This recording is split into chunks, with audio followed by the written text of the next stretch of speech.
How's it going, everyone? Welcome back to Boylai Hobby Time. I'm always on the lookout for interesting model kits. I'm also interested in making 1-to-1 scale props from the Wild Imaginary West. So when this bad boy showed up at my local hobby store, I just had to buy it. Unfortunately, I made a mistake, and I'll tell you about it. I actually assembled the kit last week, and then I went to film a side project. A little scatterbrained because of that, and I forgot that I hadn't offloaded the previous week's footage. So I formatted the card, and poof, just like that, I didn't have a video for this week. Which felt as nice as it sounds. So this week I'm going to have to improvise a little bit. I'm just going to pretend to do the crafting and narrate over top. And maybe I'll have some Subway Surfers at the bottom to keep people entertained. No, I'm just kidding. I will have a little bit of crafting, some mini painting, and lore from the Wild Imaginary West in this video. So we'll just jump right in. Here is the finished Kentucky long rifle. And as the name suggests, it's long, 4 feet long. So even before the beginning of the year, it did not need a tax stamp. Like I said before, this is a model kit. It came broken down in its individual pieces, which I assembled, painted, and customized in the footage that is no longer available to us. Actually, might be a good thing that I lost all that footage, because YouTube got a little bit frustrated and almost penalized me for adding a monster heartbeat sensor to a replica rifle. YouTube and guns don't get along very well, even fake ones. I scratch built this scope from PVC and other random things that I found, and I made the lenses myself from UV resin. On the other side of the scope, I added some windage adjustment knobs, which I made from chess pieces. I cut the heads off of some little rooks. I also went and bought some strips of leather, which I added, and then aged with inks and oil washes. And all of the metal pieces were done with a metallic spray paint or with metallic paint that I rubbed on with a paper towel, basically like dry brushing, before aging everything with more oil washes. As I was assembling this and customizing it, a question arose in my mind: why would people continue to use a flintlock muzzleloader like this one after the invention of the repeating rifle? And as I thought about it, I came up with the answer. It's about the ammunition. I actually made some special ammunition for this guy, which got deleted in the other footage, so I'm going to make a few more special rounds and explain their purpose in the Wild Imaginary West. Similar to fly fishermen tying a fly, trophy hunters in the Wild Imaginary West have learned to create their own ammo depending on the type of animals that they're hunting. Ammo that would be too large for your average Western revolver or lever-action rifle. Here's an example of a special slug made from a crystallized chemical mixture that has a greater effect on large reptiles than it does on mammals. And I'll make a few more additional imaginary slugs and explain what they're used for. And just remember, and this is for YouTube, everything in this video is for fake weapons from a made-up universe. It's like cosplay or movie props. It's all make-believe. The slug you see me making on screen is made from a pearl that's formed inside of an oyster using a very unique process and a lot of pressure that causes it to have layers of different substances inside the pearl. So just like popcorn, if you break the outer shell, the change in pressure will cause the pearl to pop, like popcorn, just a little more violently, which obviously can be used to great advantage against monsters. A technique that's often utilized by these ammunition makers is to crystallize the thing that they want to send downrange. This slug right here is infused with snail venom that will do significant damage to large monsters and cause them not to feel pain, block all their pain receptors, which may keep the creature from going into a frenzy while you're fighting it. And these last 2 bullets are actually dice from the Wild Imaginary West RPG. I just put them out here because I'm excited about them. I think they're pretty fun.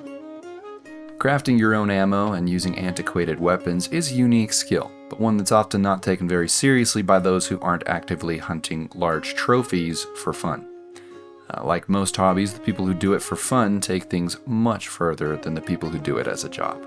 In-game, you'll be able to find specialized ammo for your weapons, just maybe not as extreme as this. And speaking of someone who might utilize special ammo like that, this is the Hunter, who was sculpted by Kawe Costa based off of the concept art that was made by Hardy Fowler.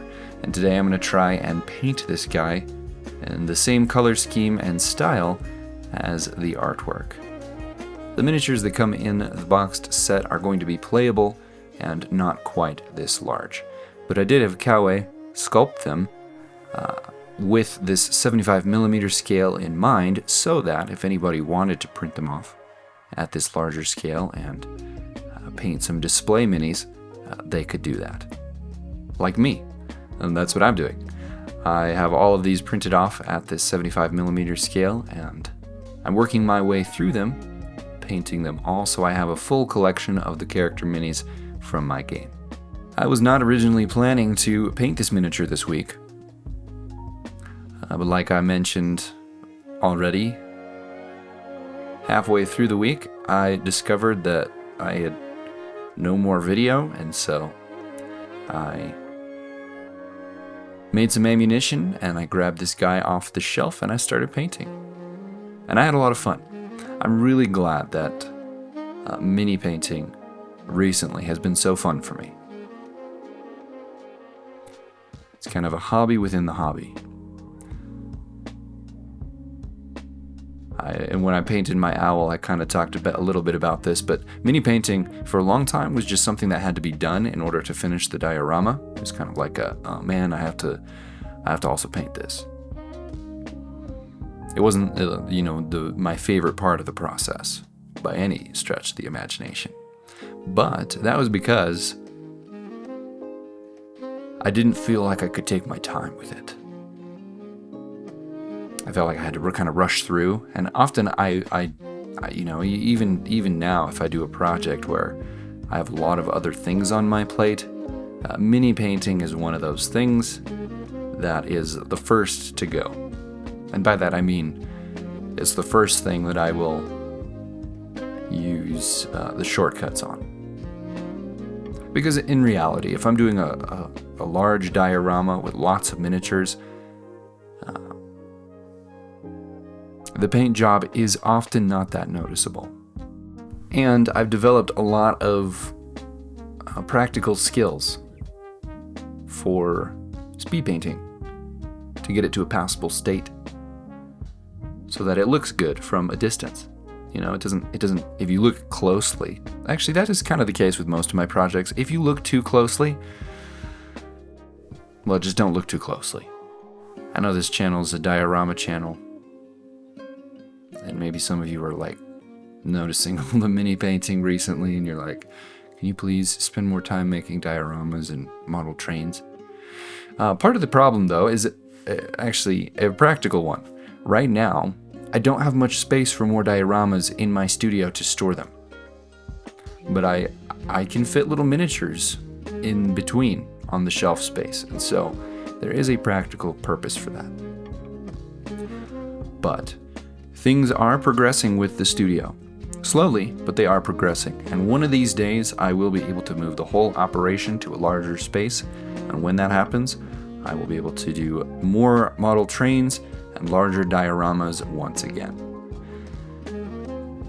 And I know this video is not what I set out to do, but even so, we can call it good. This video is also supposed to be a part of the Patron art challenge that I host over on Patreon.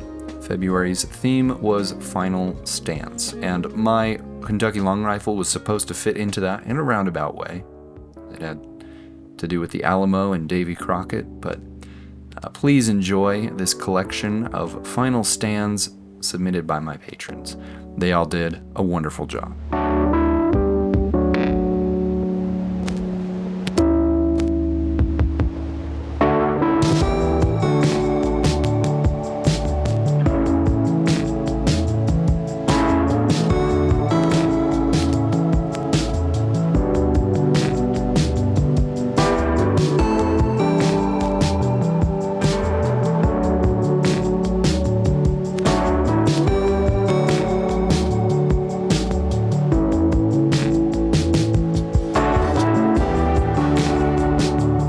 that is it for this video. Thank you all so much for watching.